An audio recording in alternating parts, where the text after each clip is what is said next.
Hey, what's going on, guys? It's Street Crypto here, back for another video. Today's video I want to talk about Polygon and its native token of Matic. So Matic's currently sitting at a price of $1.77, sitting around about a 4% increase in the last 24 hours, and it has a market cap of just over $12 billion.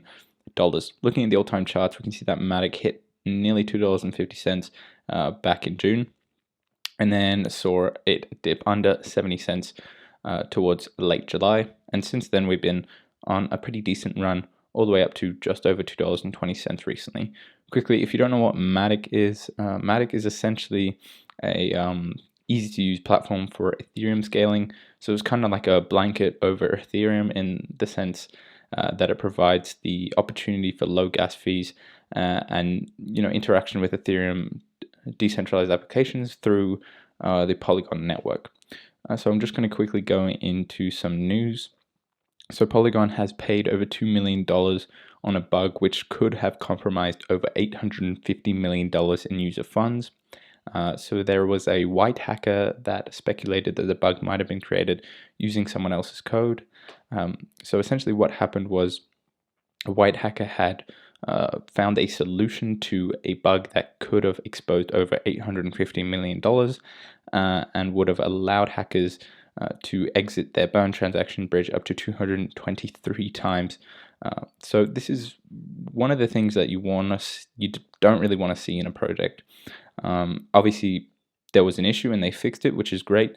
But the fact that they could have been compromised for nearly $1 billion would have been absolutely destructive to their ecosystem, the Matic token, just everything about the whole project would have been really distrusted and disvalued if this had happened.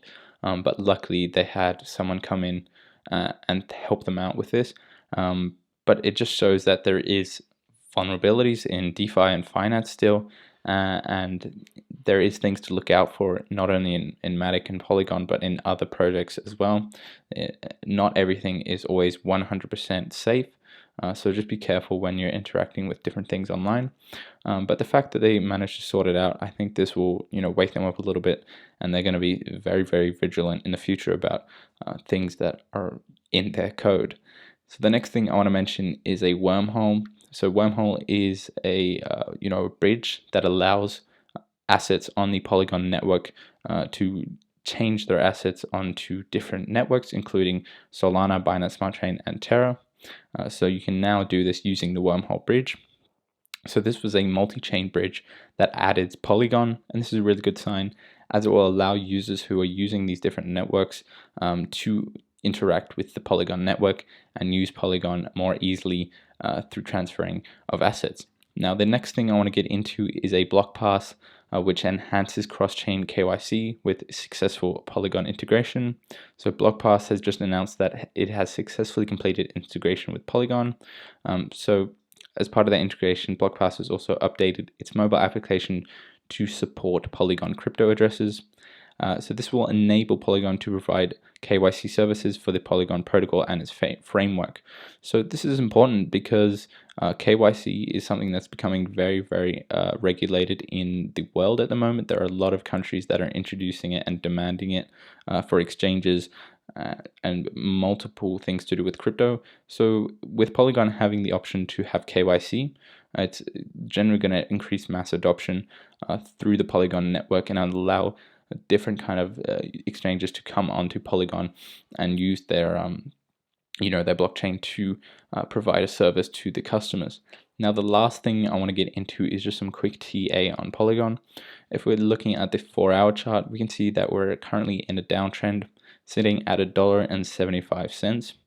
We saw a wick down all the way to $1.52 when Bitcoin took a bit of a dump, but since then, we recovered nicely. However, we are still in a downtrend because we are under both the 21 MA and the 99 MA, and we can see this trend line starting to form on the 4-hour. Now, as long as we're trending under this, obviously we're not going to really see a breakout. I would say the likely scenario is hitting the trend line at $1.78, possibly even wicking above it, but closing below the trend line at $1.78 around here, and then seeing more sort of action like this, just more downward movement and testing support first at $1.72. If we zoom in a little, we can see that support has been held nicely here. But our next major support is really at around $1.56 to $1.60. So if we saw something like this, we would test $1.60, and I imagine once we start testing $1.60, a reversal would be on the cards. However, if we zoom out and we change time frames to the 1 day, I just want to note some important things. So on the 1 day, obviously we see this massive trend line, and it's wicked nearly 3 times already. We've got once here, twice here, and then nearly a third time here. So I would say the likely scenario or a possible scenario is testing it again. It wouldn't be out of the cards because we've just tested it quite a few times already, and to test it wouldn't be necessarily a bad thing. I think it'd represent an opportunity for investors to come in who weren't in Polygon earlier as the ecosystem has grown.